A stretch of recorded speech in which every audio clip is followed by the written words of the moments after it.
yang nomor 3 pemimpin informal ya. Dan Bapak Ibu hadirin yang kami hormati, acara rapat koordinasi. Kemudian pertemuan-pertemuan sosial lainnya ini juga menjadi salah satu.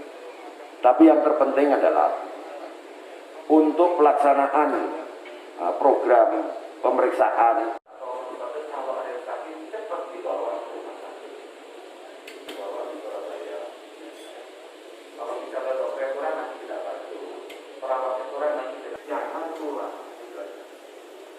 dari 1, hari kedua 10, hari ketiga 100. 4 orang yang melakukan perjalanan dari Bangkalan menuju Surabaya.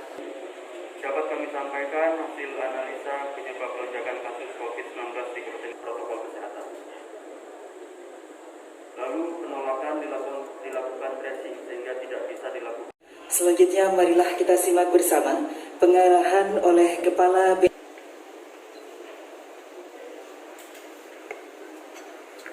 Terhormat Bapak Menteri Kesehatan, Pak Budi Sadikin, Gubernur Jawa Timur. Yang saya hormati, Ketua MUI, tokoh masyarakat yang ada di Bangkalan yang hadir pada program. Anggota Komisi 8, Kiai Haji Hasani bin Jubair dan juga Habib Muhammad Ali. COVID ini. Karena kalau sudah diketahui nanti akan diberikan pengobatan-pengobatan hubungan, sehingga virus ini tidak menyebar kemana-mana, akhirnya masyarakat tidak paham dan terlambat penanganan. Ini memang masyarakat yang lain. Mungkin itu saja yang bisa kami terima kasih setinggi-tingginya, sebesar-besarnya kepada seluruh pihak. Kita harus biasa hidup bersih. Dari pergi kemana, mau masuk rumah, mau ke mall atau jalan-jalan.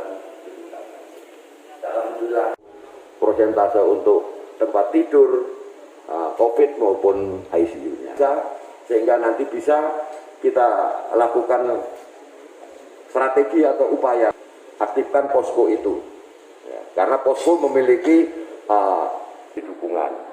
Ini harus melakukan pencatatan, kemudian pendataan, memberikan informasi dan anak. Ini konsep yang harus kita jalankan.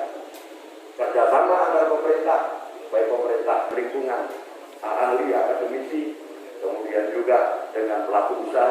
bantuan masker sejumlah 30.000 pieces dan 20 jerigen hand sanitizer.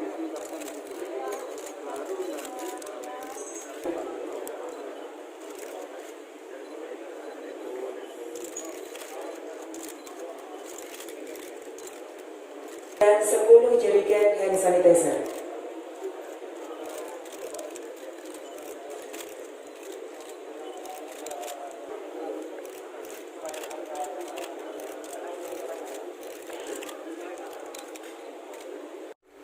Pertama-tama marilah kita senantiasa memanjatkan puja dan puji syukur, rahmah dan hidayahnya.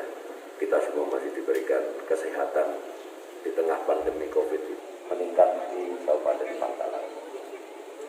Maksud dan kedatangan saya di sini selaku NPD adalah memberikan penguatan, memberikan pendampingan.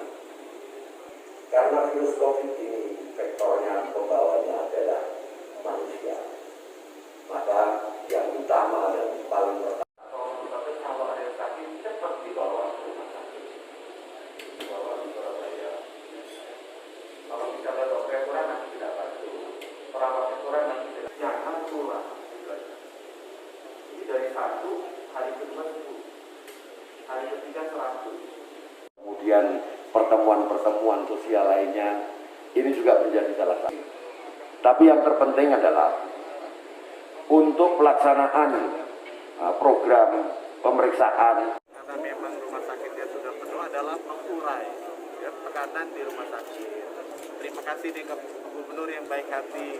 Jadi nanti beberapa yang berat, kalau ada pasien-pasien bisa digeser ke Surabaya. Karena Surabaya itu rumah sakitnya bagus-bagus, kapasitasnya juga masih kuat, sehingga bisa mengurangi tekanan di rumah sakit di Bangkalan. Ini juga juga biasa tekanannya selain jumlah tempat tidur adalah dokter dan perawatnya. Tadi saya sudah bawa dirjen Yankes juga layanan kesehatan supaya koordinasi sama ID kirim dokternya. Ini udah mau. Kita juga nanti ngomong sama pusat pendidikan tenaga kesehatan di Surabaya, itu di bawah saya kirim perawat-perawatnya ke sini supaya bisa diupload. Karena kalau enggak kasihan, capek gitu nakes-nakes yang ada di Bangkalan. Terus beberapa alat-alat kemarin udah kirim ventilator 30, obat-obatan, dan saya mau kasih vaksinasi nanti lebih deh. 20.000, 30.000 saya drop aja di sini karena ternyata mau divaksin tadi aku ketemu sama Pak Kiai juga mau. Itu yang penting duluan itu. Tapi yang lebih penting lagi yang ini nanti Pak Kepala BNPB karena itu udah di hulu, udah di hilir, udah di ujung, udah di akhir. Kalau bisa yang di hulunya yang lebih banyak nanti Pak Kepala BNPB mungkin bisa menyampaikan. Terima kasih wartawan semuanya. Dari rekan Pak Menteri, ini bagian saya datang kemari dari BNPB untuk memberikan pendampingan, penguatan atas penanganan COVID yang melonjak di Kabupaten Bangkalan ini. Bentuk yang kita berikan, kita akan optimalisasikan lagi itu peran dan fungsi dari posko PPKM Mikro. Karena posko ini punya tugas, punya fungsi, yaitu fungsi pencegahan, antara lain penegakan protokol kesehatan. Jadi paper pertama itu supaya tidak sakit itu dia menggunakan masker. Jadi ini kalau tentara bilang masker ini harga mati nih, pelindung diri yang paling utama, ya kan? Karena dengan pakai masker ini tadi Pak Menkes sudah menyampaikan, yaitu kemungkinan tertular hanya 5% kan gitu. Karena 95% melindungi diri kita. Kemudian juga kita akan terus mengajak tokoh masyarakat, terutama para kiai, ketua MUI dan ketua di sini untuk bisa mengajak masyarakat semua untuk disiplin tadi podcast, disiplin menggunakan masker, menjaga jarak, kemudian mencuci tangan dan menjauhi kerumunan, membatasi mobilitas. Kemudian langkah-langkah di lapangannya terhadap 3 epicentrum yang melonjak kasusnya ini. Bu Gubernur juga sudah memberikan arah-arahan kepada Pak Bupati untuk memberikan pembatasan-pembatasan supaya tidak menyebar kemana. Ini hal yang harus kita segera lakukan. Dari penggunaan vaksin yang masih banyak terbatar. Ya itu perlu, karena itu bagian dari pemeriksaan supaya ini diketahui mana yang sudah terkena. Ya, sehingga nanti kalau sudah terkena bisa dilacak, bisa tracking, ya kan sudah kemana saja supaya tidak semakin menyebar. Tadi Pak Menteri nyampaikan dari 1 orang bisa 10 orang, 20 orang dalam waktu seminggu aja sudah bisa 1 kabupaten ini kena semua.